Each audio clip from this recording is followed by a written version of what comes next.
surga dunia mungkin gitu ya. Iya, karena bisa Tidak ada menikmati lagi yang lebih apapun. nikmat lagi daripada sehat. Iya, jadi nggak ada yang terganggu sedikit pun. Jadi asam urat Bapak sudah terkendali sekarang, sudah di angka 7, Sudah di angka sudah 7. bagus. Kalau tensinya bagus nggak? Tensi alhamdulillah juga bagus. Alhamdulillah masih 125, 130. Bawahnya juga masih sekitar bagus. 80, 90. Baik. Kalau gula darah tidak ada? Gula darah alhamdulillah tidak ada. Pak, sebenarnya olahraga tuh tabungan Bapak. Jadi ada peribahasa di buku kedokteran olahraga aku suka banget.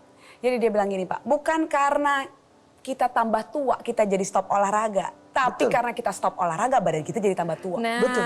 Oke, jadi olahraga itu Pak bikin sel-sel Bapak sebenarnya tambah muda. tambah muda. Jadi olahraga yang Bapak lakukan dari muda itu udah tabungan buat Bapak. Ya, Oke. sel-sel jantung Bapak juga bagus. Apalagi Bapak sepeda 60 kilo. Sepeda itu termasuk jenis olahraga aerobik atau kardiorespirasi endurance. Daya tahan jantung dan paru. Yang Bapak lakukan dengan bersepeda 60 kilo sehari itu akan membuat sirkulasi jantung Bapak bagus, aliran darah lancar, otot-otot jantungnya juga bagus sehingga bisa terus memompa darah dengan baik ke seluruh tubuh kita. Kemudian tadi ini menarik pola hidup sehat, jadi makannya, olahraganya, kemudian faktor istirahatnya, tidurnya cukup, dan kemudian berikutnya faktor stres. Ya ini harapannya metabolisme tubuh kita akan menjadi lebih baik ya, karena gini, dalam tubuh kita ini ada bagian sel-sel yang merupakan dapur. Dia itu akan memanfaatkan apa yang kita makan, kita konsumsi, dia akan diserap oleh tubuh kita, akan diubah, dibakar menjadi energi. Ya, jadi kalau kita makan tapi sel-sel tubuh kita tidak bisa mengolahnya menjadi energi, maka dia akan menumpuk. Dan penumpukan itulah akan menyebabkan kadar kolesterol naik, kemudian kadar gula darah naik, nanti berkaitan dengan tadi elastisitas pembuluh darah menjadi lebih kaku karena ada penumpukan sel-sel tersebut. Ya kemudian nanti ya dampaknya akan berkelanjutan. Ya ke jantung akan jadi serangan jantung, jadi penyumbatan di sana. Kalau di otak akan jadi penyumbatan di otak, akan menjadi masalah pada stroke. Ya kemudian kalau di ginjal bisa terjadi masalah kerusakan ginjal. Jadi intinya metabolisme 3, sel-sel tubuh ini harus dibantu supaya dia bisa mengolah tadi supaya menjadi energi yang bagus. Nah, ini bisa dibantu dengan penggunaan teknologi laser. Ya, jadi teknologi laser ini akan membantu sel-sel dalam tubuh kita untuk mengolah tadi kolesterol, gula yang dalam sirkulasi darah kita untuk diubah menjadi energi. Jadi tidak heran orang yang kemudian tadi menerapkan pola hidup sehat ditambah dengan penggunaan teknologi laser, maka energinya akan menjadi lebih bertambah. Jadi lihat seperti Pak Nasim nih ya. Di usia 60 nih memang dia kualitas pembuluh darahnya, kualitas ini mungkin sudah terjaga dari sejak muda. Tapi dibantu dengan teknologi laser terlihat dia di usia 60 nggak seperti usia 60 ya. Dan Bapak juga tadi mengatakan memilih teknologi laser karena praktis bisa dibawa kemana-mana. Pasti dibawa setiap kegiatan ya. Iya. Bahkan waktu saya umroh saya bawa. Oh, pas umroh juga dibawa? Saya pakai. Apa yang Bapak rasakan? Berarti lebih bertenaga dong, kan kita tahu umroh itu adalah perjalanan ibadah. Ya kan, itu berat gitu ya, itu berat karena kita harus berjalan, harus mengikuti segala sesuatunya. Dan Bapak tidak merasa kelelahan pada saat umroh? Dan di sana saya kan pakai aplikasi untuk olahraga juga. Jadi selama saya umroh 9 hari itu saya berjalan sekitar 160 kilo. Wow. Luar biasa. Dan tetap bugar karena dengan menggunakan teknologi laser itu. Karena memang benar kalau kita menggunakan teknologi laser sudah pasti aliran darahnya lancar. Segala sesuatu jadi lebih baik. Benar nggak? Benar, baik. Mas Boy tadi bilang kalau bagaimanapun ya kita semakin tua pasti ada juga yang berkurang fungsi sel-sel kita. Ya yang sudah Bapak lakukan dengan olahraga itu akan bisa membuat sel-sel pembuluh darahnya baik sehingga elastis, sehingga masih bisa memompa darah dengan baik. Sel-sel jantungnya juga bagus, itu Bapak lakukan sudah bagus Pak. Ya karena saat olahraga nih tubuh kita memproduksi zat yang namanya nitric oxide, NO. Laser yang Bapak gunakan itu juga membantu peningkatan produksi itu. Jadi seiring dengan sel-sel kita yang berkurang fungsinya, laser ini membantu memproduksi nitric oxide sehingga aliran darah juga lancar, sel-sel pembuluh darahnya juga bagus. Bapak ditambah lagi sekarang sudah sadar untuk mengurangi makanan-makanan yang tinggi purin yang merupakan kelemahan metabolisme Bapak. Wah itu udah all in banget ya. Jadi mudah-mudahan dengan olahraga yang baik, pola makan yang cukup dikontrol untuk hal-hal yang kurang, ditambah teknologi laser. Komplit, udah semuanya. Semua all in. Jadi pemirsa kalau Anda mau sehat, ayo terapkan pola hidup sehat. Ditambah lagi ini kan ada teknologi, yaitu teknologi laser untuk memperbaiki kualitas darah juga pembuluh darah. Lalu bagaimana cara mendapatkannya? Silakan Anda menghubungi nomor yang tertera di layar kaca Anda. Baiklah, nanti kita akan membahas lebih lanjut lagi terkait dengan aktivitas juga keluhan yang dialami Pak Nasmi bersama Mas Boy juga Mbak Anita. Tetapi saat lagi jangan kemana-mana, Go Healthy akan segera kembali.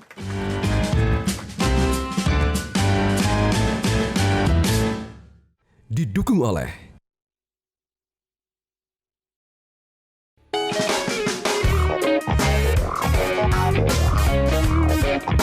Ya pemirsa, bagi di Go Healthy cara tepat hidup sehat. Saya senang deh narasumber kita hari ini Pak Nasmi usia 62 tahun. Pak Nasmi ini sudah gemar berolahraga dari muda. Tapi beliau menyadari, saya sih olahraga kencang, tapi makan juga kencang. Alhasil apa? Ya karena makannya kencang, apa aja dimakan ya kan? Duren suka, yang berlemak juga suka, bersantan juga suka, kolesterol tinggi semuanya. Akhirnya asam uratnya muncul sampai di angka 13. Tapi itu dulu karena Bapak belum menggunakan teknologi laser. Setelah menggunakan teknologi laser, semua berubah. Selain itu Bapak lebih happy dong? Lebih happy. Lebih happy. Mungkin memang karena gemar berolahraga menghasilkan enzim kebahagiaan. Mungkin itu ya. Enzim kebahagiaan, bener. Betul. Ini tadi yang Bapak bilang enzim kebahagiaan ya. Itu sebenarnya bener banget Pak. Ya itu di dunia olahraga namanya bukan enzim sebenarnya, hormon. Hormon bahagia itu namanya endorfin. Jadi endorfin ini adalah morfin alami tubuh yang bisa membuat Bapak tuh bawaannya bahagia terus. Ya Bapak nih kali-kali bilang, aduh saya senang sekali hidup. Surga dunia sampai itu penanda kualitas hidup Bapak tuh tinggi sekali. Dan itulah alasan kenapa kita mesti mulai berolahraga. Jadi olahraga ini mengeluarkan itu kita gratis, nggak usah sakit, nggak usah ke dokter, ya. Dan itu akan membuat kita kecanduan di level yang lebih bawah dari morfin. Mungkin Bapak kan ngerasain kalau nggak sepeda nggak enak banget ya hari ini. Aduh kok kayaknya rasanya ada yang kurang ya. Nah itulah Pak. Jadi memang itu yang dikeluarkan oleh tubuh yang membuat Bapak sebahagia ini. Laser juga membantu itu. Jadi laser itu ada 3 jenis. Ada laser merah, sinar biru, dan sinar kuning. Jadi laser merah itu Pak dia akan memproduksi tadi nitrate oxide tadi yang kita bilang. Jadi dia membuat pembuluh darah jadi lebih elastis, lebih bagus. Dan darah-darah yang mengental seiring dengan usia. Entah karena gula tinggi, diabetes, kolesterol, asam urat. Itu jadi sel-selnya jadi pecah lagi. Jadi nggak berkumpul jadi satu dan dia juga kalau udah pecah dia menghambat buat jadi ngumpul lagi. Nah itu si laser merah dia akan jadi membuat aliran darah lancar, pembuluh darah juga bagus. Nah sementara sinar biru akan meningkatkan produksi tadi dan bikin antiinflamasi, anti radang. Jadi membuat badan kita juga berasanya nggak ada sakitnya. Dan yang terakhir sinar kuning ini yang dari tadi Bapak bilang di awal bikin tidur lebih enak. Karena memproduksi melatonin. Hormon tidur alami kita, dia akan bisa bikin juga awet muda, ya tidurnya berkualitas sehingga meningkatkan energi tubuh. Itu dia yang terjadi saat makanya Bapak happy-happy aja Mas Boy, karena semuanya bagus. Kemudian lagi selain digunakan di pergelangan tangan, ini bisa juga digunakan di dalam hidung, ya intranasal, kemudian di telinga juga bisa. Ya, jadi ini harapannya sirkulasi ini kan darah kita atau kepala kita ini banyak sekali sirkulasi darah. Dan jadi harapannya daerah kepala ini juga akan mendapatkan bantuan dengan teknologi laser tadi supaya tadi sirkulasi darah di otak ini menjadi lebih baik. Jadi kalau otak sentralnya ini susunan saraf pusat kita kan di otak mendapatkan sebenarnya baik, maka untuk penglihatan akan lebih baik, pendengaran, untuk penciuman, pendengaran, kemudian juga untuk kerja dari seluruh tubuh, organ tubuh kita lainnya itu juga akan menjadi lebih baik. Nah kemudian juga kalau Bapak suka olahraga nih, kalau ada pegel-pegel, nah nyeri-nyeri pegel-pegel, teknologi laser itu bisa juga didekatkan ke area-area yang merasa Bapak perlu ya. Artinya kalau pegel itu kan misalnya sirkulasi darahnya kurang lancar. Nah dengan didekatkan teknologi laser tadi, maka harapannya sirkulasi darah menjadi lebih lancar, kemudian regenerasi sel menjadi lebih baik sehingga akan lebih teratasi ya nyuruhan pegel-pegel ngilu-ngilunya tadi. Otot kita ini seharusnya didesain untuk bergerak. Ya, saat dia mempunyai gangguan sehingga menimbulkan keterbatasan bisa aja itu jadi nggak mampu bergerak. Gerakan ini ada 2 macam, ada gerakan aktif dan pasif. Aktif itu dia yang menggerakkan sendiri, pasif dia dibantu digerakkan. Nah, ada teknologi yang namanya NMES, Neuromuscular Electrical Stimulation. Itu adalah stimulasi untuk menggerakkan otot secara pasif sehingga dia tetap bekerja walaupun dia tidak bisa menggerakkan secara aktif.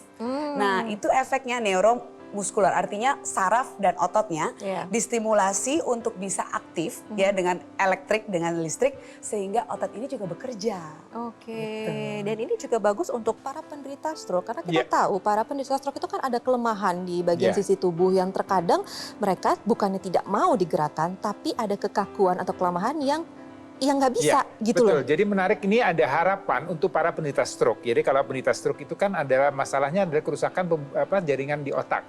Ya, di otak ini kan memberikan sinyal, memberikan instruksi supaya kita ini untuk bergerak. Nah, tadi dikatakan oleh Mbak Anita bahwa otot ini tidak bisa bergerak lagi secara aktif, maka dia dibantu dengan NMES supaya dia bergerak secara pasif. Jadi harapannya otot ini akan kembali aktif, kemudian dia akan bisa pulih kembali. Nah, di samping tadi dilatih dengan NMAS juga bisa ditambahkan dengan nutrisi ya. Jadi nutrisi ini juga harus dijaga, mengandung protein yang cukup supaya harapannya otot ini akan kemudian bisa aktif kembali. Dan juga tadi nutrisi, kemudian juga istirahat yang cukup ya. Jadi latihan, nutrisi dan ini semuanya dikombinasikan dengan harapan otot-otot atau yang mengalami kelemahan atau kelumpuhan tadi akan bisa kembali baik gitu. Nah, selain Pak Nazmi yang sudah merasakan manfaat dari teknologi laser, ada juga masyarakat yang juga terbantu kesehatannya setelah menggunakan alat kesehatan teknologi laser ini dia.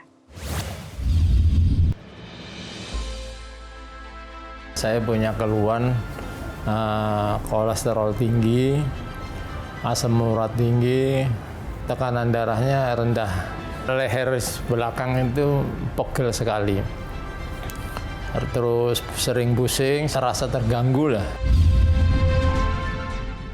Sangat terasa manfaatnya, tekanan darah normal, asam urat turun, terus gula darahnya normal. Keluhan yang sakit ini terasa turun sekali, akhirnya normal kembali seperti sedia kala. Oke, baiklah Pak Nazmi, sebelum kita menutup perjumpaan kita hari ini, saya pengen tahu dong Pak, harapan Bapak ke depannya atau mungkin ada pesan-pesan untuk anak muda di luar sana yang nggak mau olahraga. Secara makro, negara kita sehat kalau masyarakatnya sehat. Pasti. Tentu masyarakat sehat dimulai dari rumah tangga yang sehat. Nah, untuk rumah tangga yang sehat tentunya saya harapkan orang tua itu mendorong anak-anak untuk berolahraga sejak dini. Nah, itu dia. Jangan Karena mager akan ya. menentukan kualitas hidup anak-anak itu begitu dia dewasa. Baik. Nah, lalu juga jangan alergi dengan menggunakan alat-alat kesehatan. Terutama tentunya teknologi laser yang sudah sangat bermanfaat bagi saya. Ya. Bisa ditiru. Jadi kalau mau sehat seperti Pak Nazmi sudah pasti olahraga dikencengin, pola makan juga diatur yang bagus, pola tidur, lalu juga ditambah dengan penggunaan teknologi laser. Jadi terima kasih Mbak Anita, terima kasih Mas Boy. Sama-sama, Mbak Terima kasih Pak Nazmi sudah hadir di Go Healthy. Sehat terus Bapak, semangat dan salam untuk keluarga di rumah. Terima kasih. Dan pemirsa, kalau Anda mau sehat, ayo ikuti anjuran dari Mas Boy dan juga Mbak Anita dan ikuti apa yang dilakukan oleh Pak Nazmi. Jadi kalau Anda punya nih kolesterol tinggi, hipertensi, diabetes, yuk kita atasi masalah kesehatan sekarang juga dan cegah komplikasinya. Gimana caranya? Terapkan pola hidup sehat ditambah lagi dengan penggunaan teknologi. Lalu bagaimana cara mendapatkan teknologi ini? Yuk kita simak perbincangan berikut ini. Ini dia. Nah ini nih yang disebut dengan kalimat sedia payung sebelum hujan. Betul. Jadi Pak Nazmi ini mengajarkan kepada kita bahwa begitu ketahuan nih daripada nanti jadi kritis atau penyakit yang lebih lanjut lagi, saya harus apa nih ya? Oke, mengubah gaya hidup. Oke, menyertakan teknologi. Nah, itu yang paling penting. Karena kan gini, untuk kita bisa menjaga atau mencegah komplikasi, kita perlu menjaga kesehatan tubuh kita. Makanya nomor satu adalah kita harus tahu dulu status kesehatan tubuh kita. Dan seperti yang Mbak Tantri bilang, kita mengupayakan berbagai macam cara untuk menjaga kesehatan dan tidak lupa menggunakan teknologi laser dari dokter laser. Kalau kita mau memilih alat kesehatan, pasti kita ingin yang bermanfaat dong untuk kita. Udah pasti. Harus jelas juga dong Nomor bagaimana, satu terpercaya itu. apa enggak kan. Makanya nomor satu, checklist kita kalau memilih alat kesehatan adalah sudah terdaftar atau belum di pemerintah. Tujuannya adalah untuk memberikan perlindungan kepada masyarakat, terutama mengenai jaminan mutu dan juga keamanan penggunaan. Nah ini, konsumen yang cerdas adalah mereka kemudian yang mau tahu tentang produknya, detail, mengubah gaya hidupnya dan disiplin. Disiplin itu masuknya kalau udah punya alat investasi dokter laser dari Gogomall ini ya 2 kali 1 hari dipakai terus. Pagi sama malam, durasinya 15 sampai 60 menit. Yang artinya kalau sudah punya dokter laser, jangan pakai sendirian. Kita bisa bergantian sama anggota keluarga yang lain kan. Pasangan kita atau sama orang tua kita juga boleh. Sama tetangga juga boleh. Boleh Sharing kalau is mau. caring kan katanya. Jadi juga berbagi itu jadi hal yang indah juga. Apalagi kalau berbagi kesehatan. Betul, itulah makanya kita salah satu poin lagi nih. Selain kita checklist mengenai tadi izin edar sudah aman. Kita lihat track recordnya, pengalamannya bagaimana. Dan kita lihat kalau Gogomall menghadirkan dokter laser ke Indonesia itu sudah dari 2011. Artinya kan sudah banyak yang menggunakan, banyak juga yang pakai dan merasakan manfaatnya. Kemana ini harus menghubunginya? Ayo dong. Nah pemirsa, mari kita bersama-sama jaga kesehatan tubuh kita. Supaya kita terhindar dari kondisi kesehatan yang lebih berbahaya. Makanya mari kita upayakan hidup yang lebih sehat dan gunakan dokter laser 2 kali sehari. Sekarang adalah waktunya nih buat kita ambil handphone, kita bisa hubungi nomor teleponnya atau mau chat langsung juga boleh. Supaya kita bisa berkonsultasi terlebih dahulu bagaimana sih manfaatnya terhadap kondisi kebutuhan kita. Nah, pemirsa sudah munculkan layar kaca Anda, makanya manfaatkan kesempatan ini untuk memberikan hadiah terbaik bagi kesehatan Anda dan juga keluarga Anda.